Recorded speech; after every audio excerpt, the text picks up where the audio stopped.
What's up, guys? It's Cody back from Relentless Built Racing. We have an awesome car on the channel today. We're going to be looking at a 2020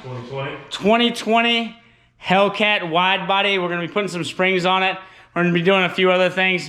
Man, this thing is beautiful. It makes tons of power. All right, guys, on the channel today, we have my good buddy Tommy. And you see his son and Morrow over there. This is Tommy's car, 2020 Hellcat wide body. You look at that beautiful white paint. It is dirty. Please forgive us on that one. With the beautiful wheels. Let's talk about what mods we have done to this, Tommy. We got the JLT cold air with the pre-filter on there, and then I've got the JLT catch can. Outside of that, that's the only performance mod done to the car. I got a crankcase breather, did some engine dress up just to kind of pretty things up a little bit. Outside of that, just enjoying it for what it is. After today, we'll drop it a little bit and we'll see what happens. Absolutely, and the famed red key in the center console, yeah, that's the 700 horsepower tune, baby. All right, we're gonna show you how to lower this thing. We're using Mopar springs. We're not avoiding any warranties here. This thing is just crazy as it is. He's taken me on a ride on it a couple times.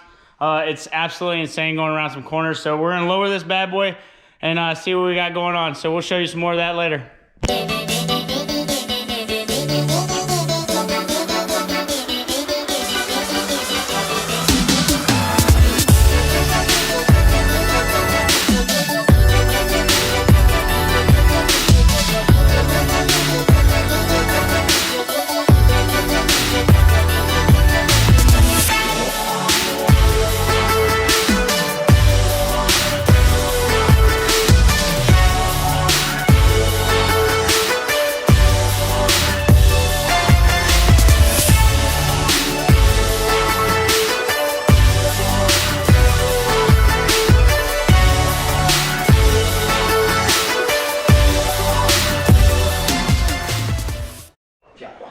Hey, for all you do-it-yourselfer Hellcat guys out there, you know, that don't have all this crazy money that Tommy has to afford a great mechanic like myself, this is kind of some of the stuff you're gonna run into.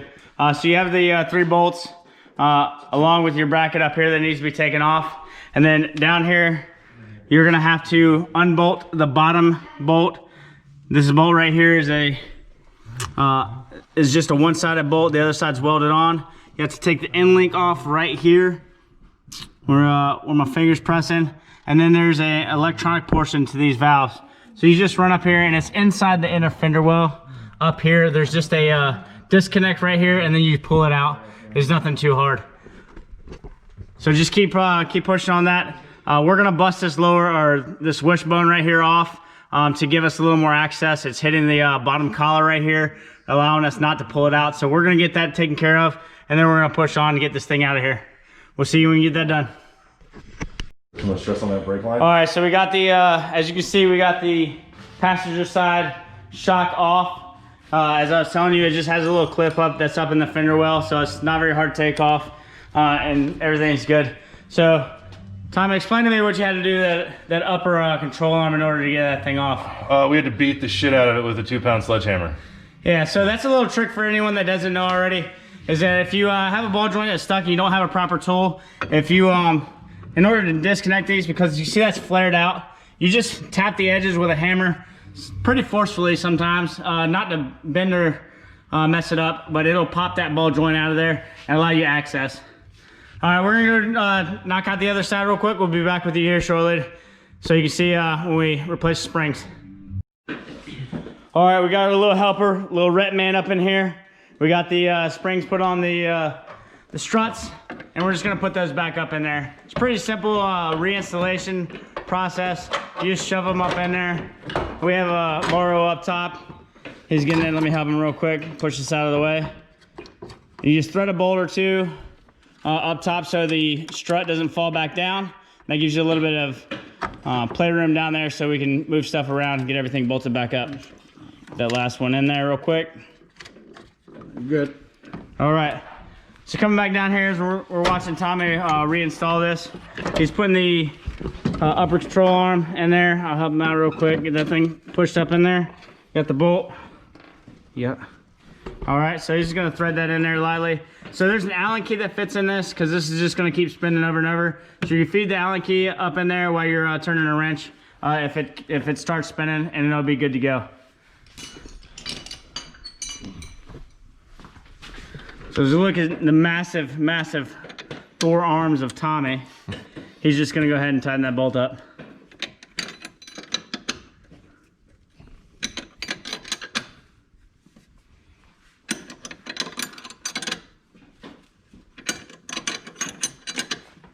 Once he gets that complete, we're gonna fish this wire back around and put it up in the fender where it goes. Put the lower bolt back on and the end link as well. And we'll show you that as we go. I'm gonna time lapse this real quick.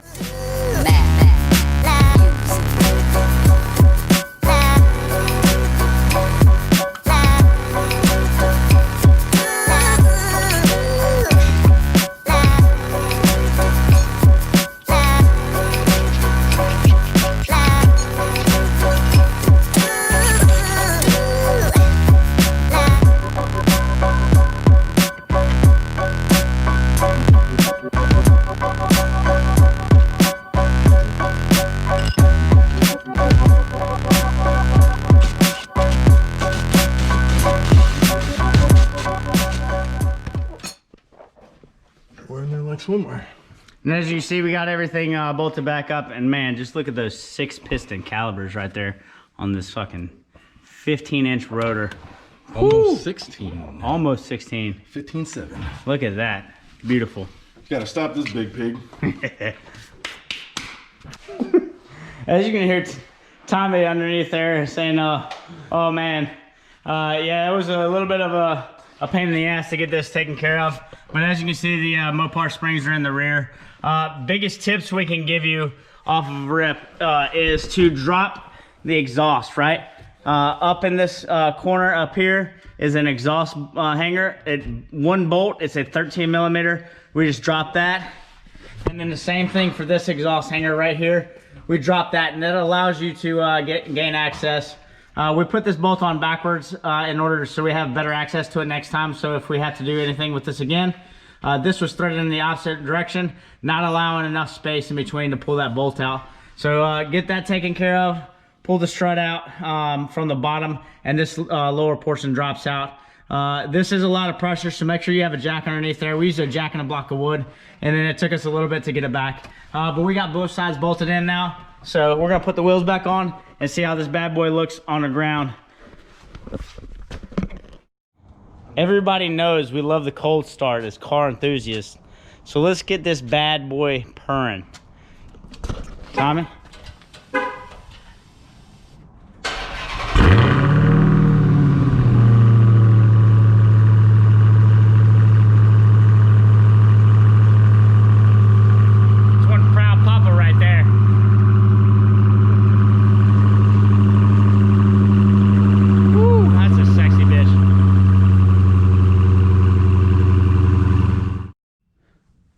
All right, guys, we finished up the Hellcat lower end springs, got those all put up. Tommy and his kids had to roll out for the night, make sure they got something to eat and everything.